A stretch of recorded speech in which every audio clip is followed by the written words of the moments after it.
কি মনে হচ্ছে দেখে? আজ সানডে, আর সানডে মানেই ফান্ডে হয়ে যাবে এক্ষুনি। জাস্ট দেখতে থাকো ব্লগটা। আজ সানডে মানেই কিছু স্পেশাল, আর সেই স্পেশাল চমক দেখাবো না সেটা হয়? তো দেখেই ফেলেছো, কিছুটা হলে বুঝে গেছো। মহারানী বসে পড়েছেন খাওয়া দাওয়া পর্ব সারতে আগেই। মেসোর সাথে কোথায় এসে গেছে? শপিং করতে। আর মেশোর চয়েস তো দারুণই, একটার পর একটা শুধু ফ্রকের কালেকশন দেখাচ্ছে, আর এটা না ওটা, সেটা না ওটা। অসাধারণ চয়েস, সত্যি খুব সুন্দর চয়েস।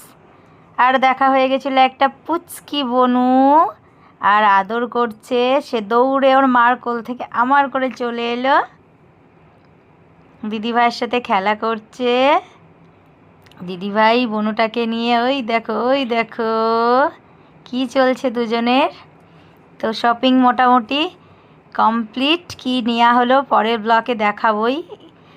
তো লাইনে দাঁড়িয়ে গেছে মেসোর সাথে, মহারানী বিল করতে চলে গেছে। নিজের শপিং করেছে নিজে হাতে, বাবা বিশাল ব্যাপার। এবার একটা দারুণ চমক দেখতে পাবে সবাই। একটা সুন্দর গান চলছিল, আর হাতে পড়ে গেছে 3খানা ভাউচার। জাস্ট দেখো গানটার সাথে মেশোর কি না।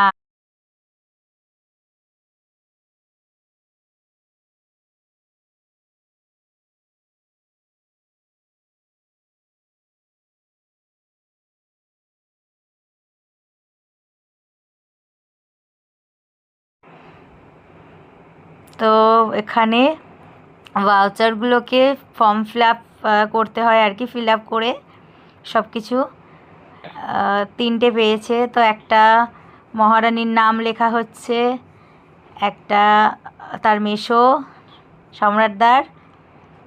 তো 3টে পাওয়া গেছে এরকম ভাউচার, এই ড্রপ বক্সে ফেলতে হবে। তো লাকি ড্র হিসেবে তো লেখা প্রস্তুতি চলছে। জাস্ট তারপরেই ফেলে দিতে হবে ড্রপ বক্সে। এগুলোকে ছিঁড়ে নিতে হয়, মানে কেটে হোয়াইটগুলো রেখে দিতে হবে। যখন লাকি ড্র হবে তখন ওরা কন্ট্যাক্ট করে নেবে এই নাম্বার, মানে যে নাম্বারটা দেওয়া হয়েছে ওখানে রেজিস্টার করা হয়েছে, সেই নাম্বারে ওরা কল করে ডেকে নেবে। তো আমাকে বলছিল রুমা তুমি একটা ফেলো আর মহারানীকে একটা। তো এই ছিল আজকের শপিং মহারানীর, খুব এনজয় করলাম।